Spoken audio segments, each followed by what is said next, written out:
اور آپ کو بتاتے چلیں کہ این ڈی ایم اے نے اومیکرون سے متعلق نئی ایڈوائزری جاری کرنے کی ہدایت جاری کر دی ہے۔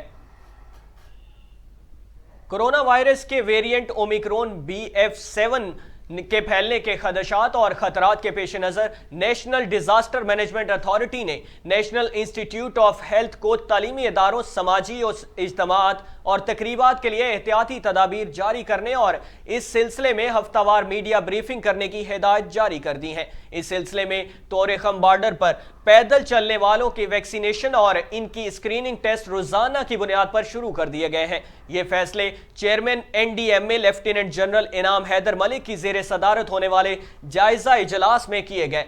اجلاس میں NDMA اور سول ایویشن اتھارٹی کے حکام نے بھی شرکت کی۔ اجلاس کے دوران کووڈ-19 کی صورتحال اور کرونا کی نئی لہر سے لاحق خطرات کے حوالے سے ہوائی اڈوں پر نگرانی کے طریقہ کار پر غور کیا گیا ہے۔